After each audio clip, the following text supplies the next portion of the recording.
Hello friends, welcome to sign up study. आज हम लोग पढ़ेंगे दिल्ली सल्तनत। जो दिल्ली सल्तनत में जितने भी डायनेस्टी आई थी, जितने भी साम्राज्य आए थे, उनके बारे में पढ़ेंगे। उन पे एमसीक्यूज़ करेंगे, नहीं कि उनके बारे में पढ़ेंगे। उनसे जितने भी एमसीक्यूज़ जो अलग अलग एग्ज़ाम्स में पूछे जाते हैं वो हम करेंगे। लेकिन before we start the class, मैं कुछ इसके बारे में बता देता हूँ। दिल्ली सल्तनत में 5 जो शासक आए थे वो कौन कौन थे, उनका फाउंडर कौन थे, उनका काल क्या था। पहला जो साम्राज्य आया था वो था स्लेव डायनेस्टी। जो पहला काल था ना, वो था स्लेव डायनेस्टी। पहला जो डायनेस्टी आई थी वो स्लेव डायनेस्टी थी। इसके फाउंडर थे कुतुबुद्दीन ऐबक।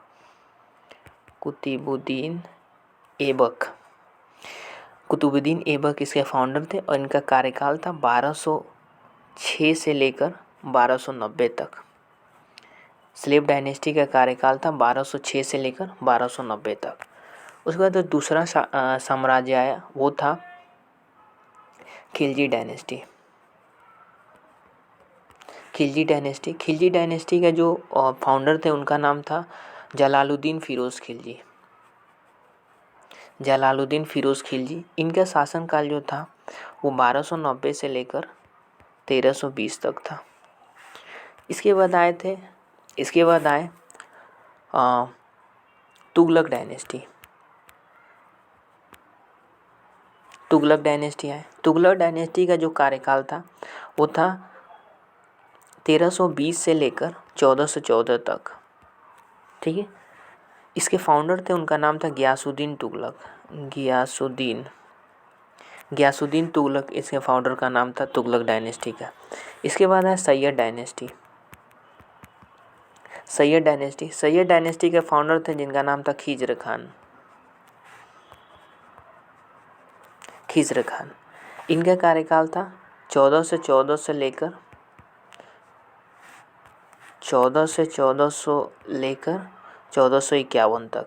ये था सैयद डायनेस्टी का। उसके बाद आखिरी जो डायनेस्टी थी वो थी लोधी डायनेस्टी। इनके फाउंडर का नाम था बहलोल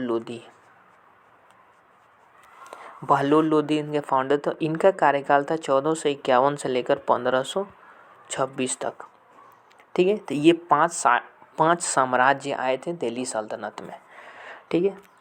तो हम लोग स्टार्ट करते हैं अब एमसीक्यूज। तो पहला क्वेश्चन कहता है कि where did the traveller Ibn Battuta come from. Ibn Battuta कहाँ का यात्री था और कहाँ से आया था वो। तो इब्न बतूता जो था मोरक्को का यात्री था। ठीक है। और वो मोहम्मद बिन तुगलक के कार्यकाल में आया था। और वो मोरक्को का यात्री था। ठीक है। और वो कब आया था? तो वो आया था 1333 में। वो आया था मोरक्को से। ठीक है। 1333 में वो मोरक्को से आया था। तो इसका आंसर होगा ऑप्शन नंबर ए, जो होगा करेक्ट आंसर होगा Morocco. Option number 2, Mohammad bin Tughlaq was proficient in which art, music, calligraphy और फिलोसफी। तो मोहम्मद बिन तुगलक काफ़ी प्रोफिशिएंट है किसमें? कैलीग्राफी में। तो ऑप्शन नंबर सी जो होगा वो करेक्ट आंसर होगा। नेक्स्ट क्वेश्चन है the Khilji Sultan of Delhi Wars.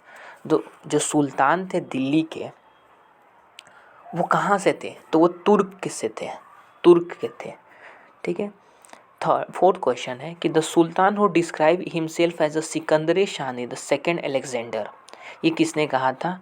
तो ये कहा था आपके अलाउद्दीन खिलजी ने कहा था। अलाउद्दीन खिलजी ने अपने आप को सिकंदर शाही और द्वितीय अलेक्जेंडर कहा था। अलाउद्दीन खिलजी जो थे वो खिलजी डायनेस्टी से ताल्लुक़ रखते थे। ठीक है। नेक्स्ट क्वेश्चन है कि the largest standing army of सल्तनत directly paid by the state was created by. मतलब सबसे बड़ी खड़ी सेना जो थी दिल्ली सल्तनत में, जो कि डायरेक्टली पेड बाय द, जो राज्य के द्वारा पेड किया जाता था, वो किसके द्वारा बनाया गया था उस आर्मी को? तो उस आर्मी को बनाया गया था किसके द्वारा? तो मोहम्मद बिन तुगलक के द्वारा उस आर्मी को बनाया गया था। ठीक है। क्वेश्चन नंबर 6 कहता है कि Ibn Battuta visited India during the rain of home. तो किसके कार्यकाल में आया था? तो मैंने पहले बताया था कि इब्न बतूता जो था 1333 में आया था। मोहम्मद बिन तुगलक के कार्यकाल में कहाँ से आया था? तो मोरक्को से आया था वो। क्वेश्चन नंबर 7 कहता है कि the Qutub Minar was completed by the famous ruler. Qutub Minar किसके द्वारा कंप्लीट किया गया था? कौन से प्रसिद्ध रूलर था, शासक था जिसके द्वारा कंप्लीट करवाया गया था? तो वो था इल्तुतमिश। इल्तुतमिश ने कंप्लीट करवाया था। लेकिन ये भी क्वेश्चन पूछता है कि उसको पुनर्निर्माण किसने करवाया था, रिकंस्ट्रक्शन किसने करवाया था कुतुब मीनार का? तो उनका नाम था फिरोज शाह तुगलक ने रिकंस्ट्रक्ट करवाया था। ठीक है, अब आते हैं क्वेश्चन नंबर 8 पे। क्वेश्चन नंबर 8 कहता है कि which of the following correctly matched Sultan Mohammad. Mahmud Ghaznavi की बात हो रही है। सुल्तान मोहम्मद पर्सन थे, इवेंट शेख ऑफ सोमनाथ, सही है। Mohammad Ghori conquest of south Sindh, सही है। पहले मैं इसको ऑप्शंस बताता हूँ। ठीक है, ऑप्शन ए कहता है कि Sultan Mohammad sack of Somnath event. Option 2 Mohammad Ghori conquest of south Sindh.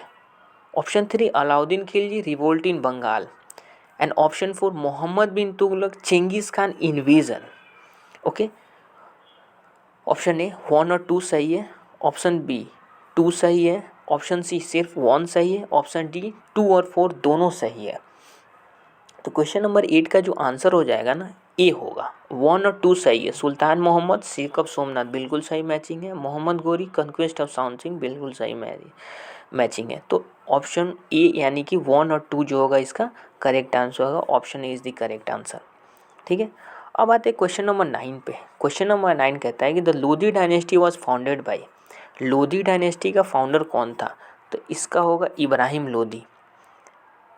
Ibrahim Lodhi ना, बहलोल लोधी ने इसके फाउंडर थे। लोधी डायनेस्टी का फाउंडर कौन थे? बहलोल लोधी थे।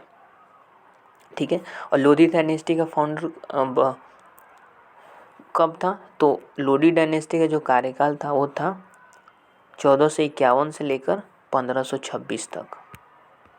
ठीक है, गॉट इट। अब बढ़ते आगे। क्वेश्चन नंबर 10 कहता है Yahya bin Ahmad Sirhindi the author of Tarikh Mubarak Shahi lived in the period of. जो याह बिन अहमद सिरहंदी जे थे, जो ऑथर जिन्होंने तारीक मुबारक शाही लिखी थी, वो किसके पीरियड में रहते थे? तो इसका आंसर होगा सैयद पीरियड में वो रहते थे। सैयद के काल में वो रहते थे, मतलब सैयद के काल में वो थे। उनका नाम मतलब जाना जाता है उनको सैयद काल में। क्वेश्चन नंबर 11 कहता है कि Mohammad bin Tughlaq change his capital from Delhi to Devagiri because he wanted to what. Mohammad bin Tughlaq ने जो कैपिटल दिल्ली से देवगिरी किस कारण शिफ्ट की? वो क्या चाहते थे?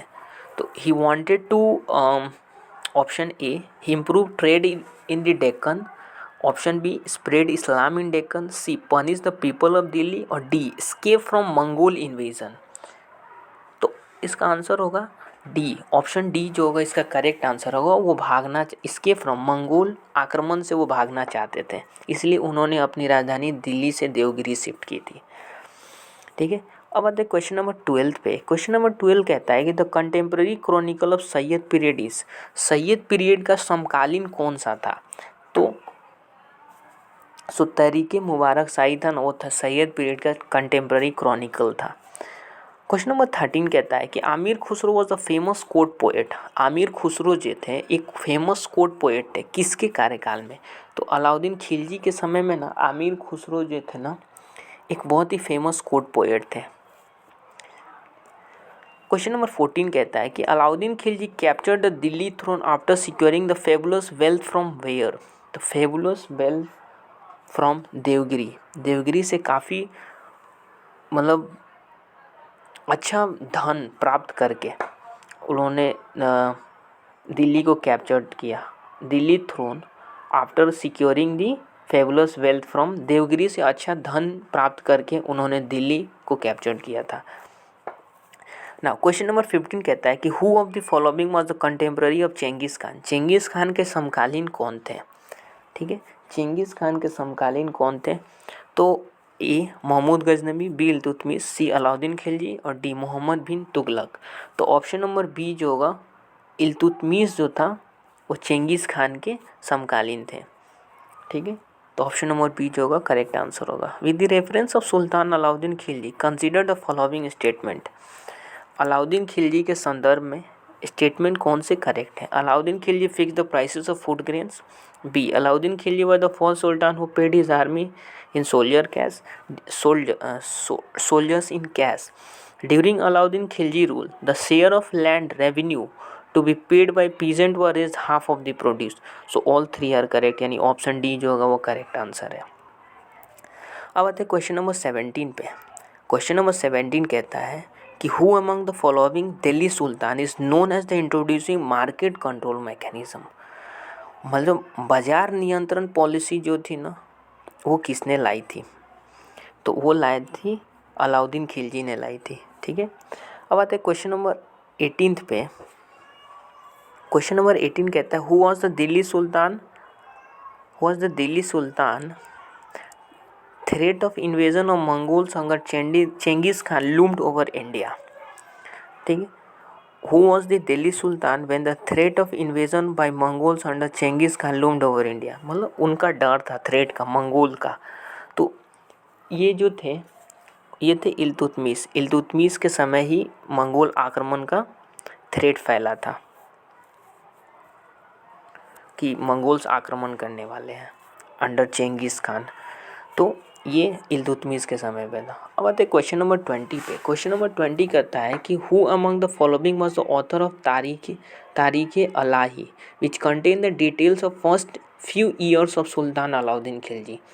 तारीख अलाही में जो कि ये डिटेल्स है कि पहला जो कुछ साल था ना सुल्तान अलाउद्दीन खिलजी का, उनके बारे में लिखा हुआ है।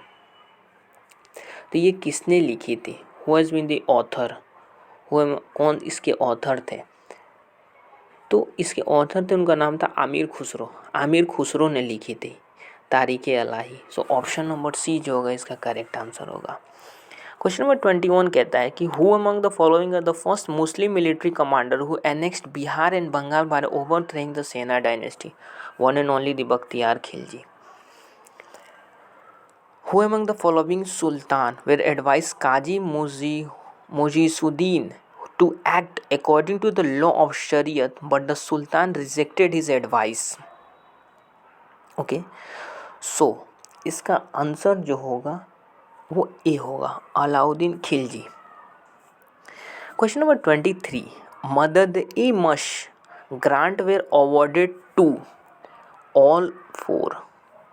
यानी 1 भी होगा, 2 भी होगा, 3 भी होगा, 4 भी होगा। यानी ऑप्शन नंबर डी जो होगा 23 का वो करेक्ट आंसर है। ठीक है, अब आते हैं क्वेश्चन नंबर 24 पे। क्वेश्चन नंबर 24 कहता है कि Mohammad bin Tughlaq shifted his capital from Delhi to Devagiri और देवगिरी दौलताबाद, बोथ सेम।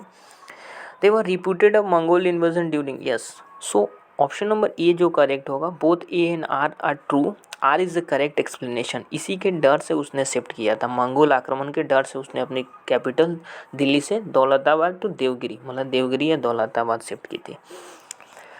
देवगिरी को मतलब ही दूसरा नाम दौलताबाद बोलते थे उस समय। The medieval ruler who has in the first establish the ministry of agriculture, यानी दीवाने को ही किसने स्थापित की थी? मोहम्मद बिन तुगलक ने किसानों की मदद के लिए की थी। ठीक है, तो ऑप्शन नंबर बी जो होगा करेक्ट आंसर होगा ना। 26 नंबर बोलता है कि इन द दिल्ली सल्तनत N administrative unit called Pargana was headed by an official is known as whom। तो इसका ऑप्शन डी होगा, आमिल हेड करता था परगना को। Who among the following Sultan of Delhi has accepted the suzerains the Timur ruler Mirza Shahrukh? तो वो था तुम्हारा